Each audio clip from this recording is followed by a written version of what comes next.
ETF index mutual funds నేర్చుకుని stock మార్కెట్లో రాణించాలనుకుంటున్నారా? వెంటనే ఈ నెంబర్కి కాల్ చేయండి.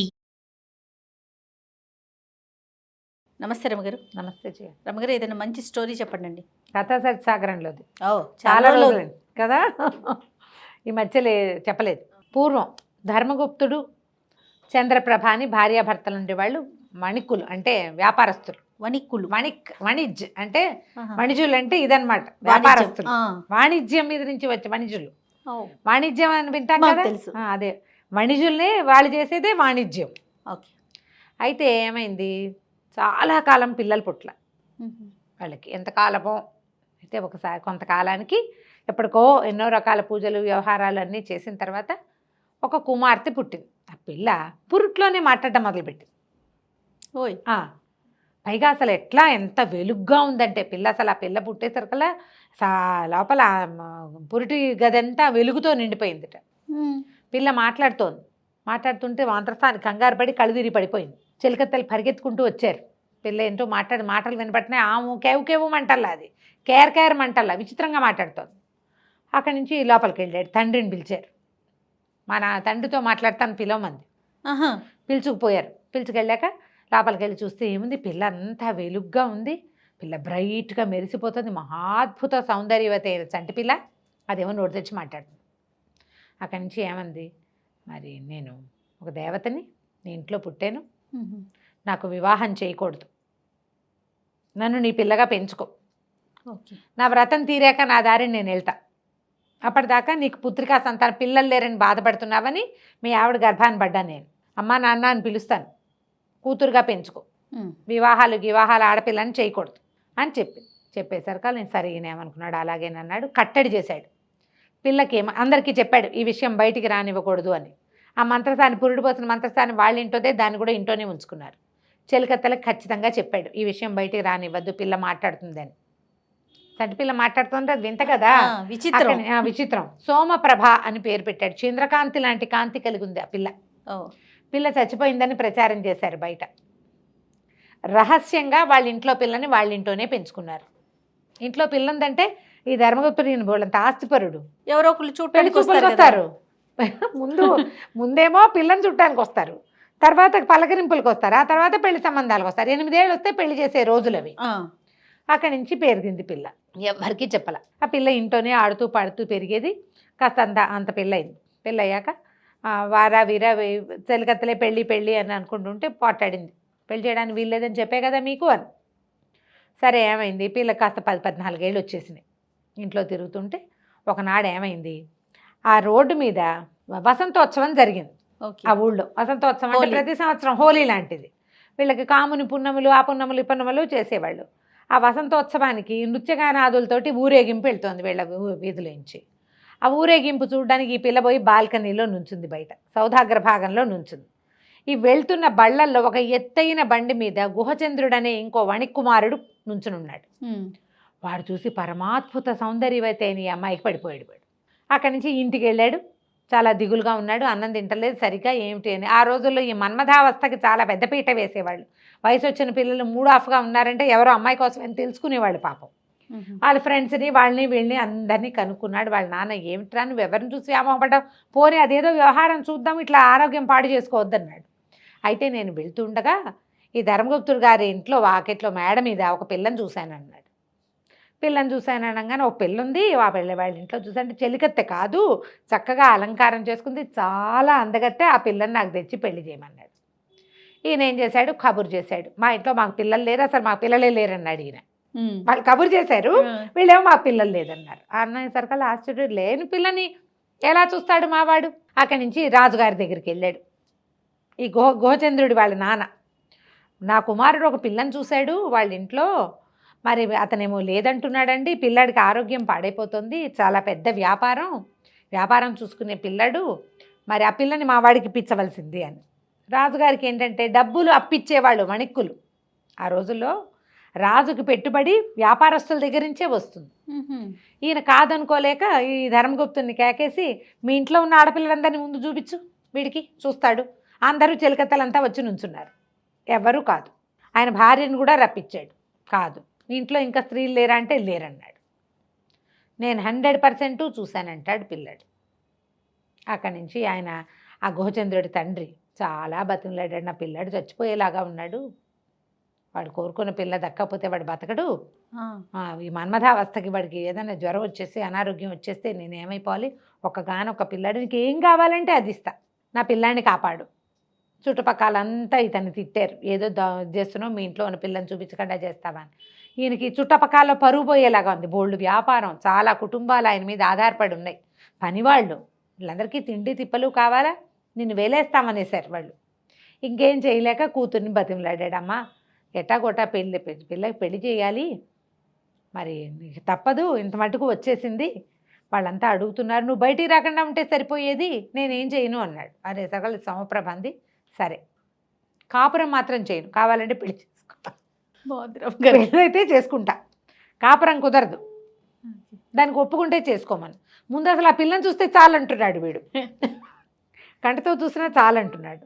అక్కడి నుంచి ఈయన మెల్లిగా, మా పిల్ల ఏదో వ్రతంలో ఉందండి, అందుకని అది పుట్టినప్పటి నుంచి నేను ఎవరికి చూపించలేదు, మరి పిల్ల కాపురానికి వడంబడదు, కావాలంటే మీ వాడిని పెళ్లి చేసుకోమనండి, పెళ్ళని చూసుకుంటూ కాలక్షేపం చేయాలి అని చెప్పాడు. చెప్పేసరికల్లా సరే ఒప్పుకున్నారు. ముందు పిల్లాడు బతకాలి కదా, అదే ఒప్పుకుంటుంది. ఆడపిల్ల కాపురం వద్దంటే ఇవాళ వద్దంటే రేపు వద్దంటుంది ఏమిటి, ఇలాంటి వాళ్ళని ఎంతమందిని చూడలేదు. అలా అని భావించారు. భావించిన తర్వాత ఏమైంది, సరేనని తాంబూలాలు పుచ్చుకోవడానికి వచ్చారు. తాంబూలాలు పుచ్చుకున్నారు, వివాహం అయింది. పిల్లని బయట నుంచి వాళ్ళ ఇంటికి దింపాక తండ్రిని అడిగింది, అయ్యా తండ్రి, నేను చెప్పిన సంగతి వీరికి చెప్పావా అని. చెప్పానమ్మా చెప్పాను, వాళ్ళు ఒప్పుకున్నారంటే ఆవిడ అంది. వేలు చూపించింది మామగారికి. ఆ వేలు చూసేసరికి భయం, ఉన్నట్టుండి ఒక భయం వచ్చేసింది ఆయనకి. నాతోటి వీడు ఏదైనా పిచ్చి వేషాలు వేస్తే వాడిని చంపేస్తానన్న అర్థము ఈ వేల్లో ఆయనకు కనపడింది. ఏమీ అనలా, మొహం బిగించి వేలు చూపించింది, తర్జని చూపించింది అని రాస్తారు కథలో. ఆ వేలుకి భయం వేసేసింది ఆయనకి. అక్కడి నుంచి పిల్లకి కొడుకు చెప్పాడు, ఒరే నాయన, ఇది ఎవరితో మహామారిలాగా ఉంది, నువ్వేమో దాన్ని చూసి మనసుపడ్డావు, నువ్వు చచ్చిపోతావని నేను దాని ఇచ్చి పెళ్లి చేశాము, నువ్వు మాత్రం దాని జోలికి వెళ్ళకు, అది ఇంట్లో ఉంటుంది నీతో పాటు, ఇంకోతను ఎవరితో నేను చూసుకుందు కానీ దాన్ని ఏం చెయ్యొద్దు, దాని జోలికి వెళ్ళొద్దు. ఏం చేయాలి, మహామారిగా భావించాడు ఆయన. ఆ వేలు చూపించిన లక్షణమే భయపెట్టేసింది అనమాట. సరే ఇంకేం చేస్తాడు వీడు, చేయగలిగేది ఏమీ లేదు. ఆవిడని చూస్తేనే అలాగే ఊపిరి వదులుతూ మెల్లిగా ఇంట్లో బ్రాహ్మణ భోజనాలు అవి చేసేవాడు, బ్రాహ్మణులకి భోజనం పెట్టేవాడు. ఈ అమ్మాయి వచ్చి తాంబూలం ఇచ్చేది. ఇలాగే జరిగేది. కాపురం లేదు, పాడు లేదు, చచ్చినా వాడు అమ్మాయి జోలికి వెళ్ళేవాడు కాదు. ఆవిడ తన గదిలో నుంచి తాంబూలాలు ఇవ్వడానికి వచ్చేది, అటు ఇటు తిరిగేది, మడిపోయేది లోపలికి. ఓకే, అవి వచ్చిన కాసేపు ఆవిడకేసి అటు ఇటు చూస్తూ ఉండేవాడు తలకాయ తిప్పి, అంతే. కొట్టి చూపు తప్పిస్తే అతను అమ్మాయి జోలికే వెళ్ళాల. అయితే ఒకనాడు ఏమైంది, బోల్డంతమంది బ్రాహ్మలు వచ్చారు. ఆ వచ్చిన బ్రాహ్మణుల్లో ఒక ముసలాయన ఒక ఆయన ఉన్నాడు.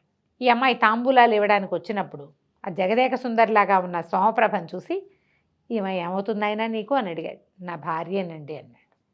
అనేసరికల్లా సరే సాయంకాలం నేను ఇంకో పూట ఉంటాను నాయన ఇక్కడ అని చెప్పాడు. ఆవిడ లోపలికి వెళ్ళింది. ఈయన కుర్రాన్ని దగ్గర కూర్చోబెట్టుకున్నాడు. నిజం చెప్పు, నిజంగా ఈ అమ్మాయి నీ భార్యేనా అన్నాడు. వివాహం అయితే చేసుకున్నానండి, ఈమెతో నాకు సంబంధం లేదు, మరి ఇలా జరిగింది, వాళ్ళ ఇంట్లో కనపడింది, ఈ కథ అంతా చెప్పాడు.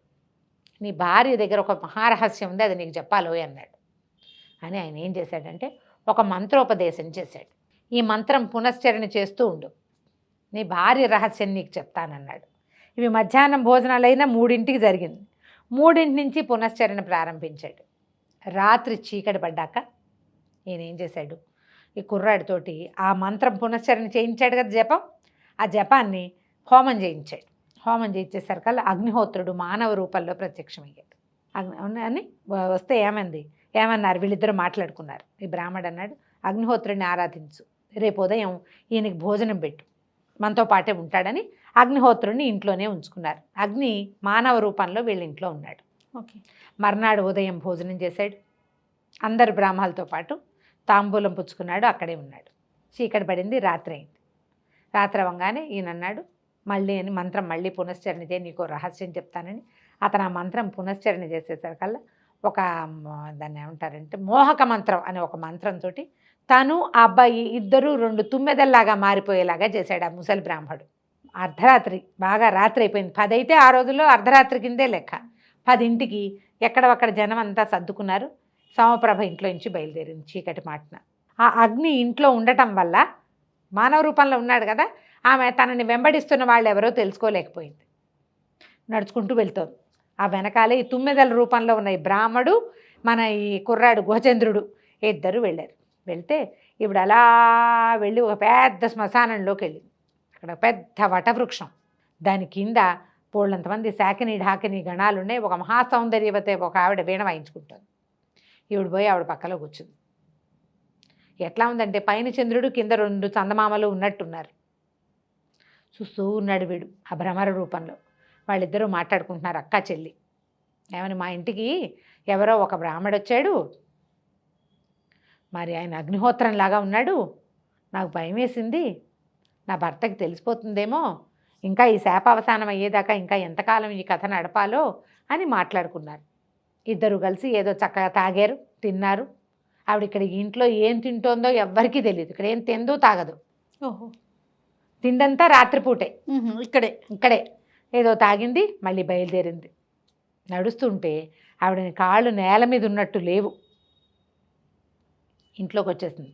వీళ్ళు కూడా పరిగెత్తుకుంటూ ముందే వచ్చేసారు, మనుషులుగా మారిపోయారు. ఏం చెప్పాడంటే, నీ భార్య ఈవిడికి నీ బంధించాలి, ఒక దేవతా స్త్రీ, శాపవశాత్తు భూమి మీద పుట్టాలి, మానవ సంగమం చేస్తే ఇక్కడే ఉండిపోవాల్సి వస్తుందని తనకి శాపావసానం తీరేదాకా ఆ ఇంట్లో ఉంది. తర్వాత ఇప్పుడు మీ ఇంట్లో ఉంటుంది, దీన్ని కట్టేయాలి, ఇది నీ భార్యగా ఉంచుకోవాలి అంటే దీనికి ఒకటే మార్గం ఉందని చెప్పాడు. ఏం చేశాడు, ఆ ఇంటి వాకిట్లో ఆ గది గుమ్మానికి రక్షరేఖ ఒకటి కట్టేశాడు అగ్నిహోత్రుడి సహాయంతో. ఇప్పుడు ఆవిడికి అంతకుముందు ఎక్కడెక్కడ ఏం జరుగుతున్నాయో అన్నీ తెలిసిపోయేది.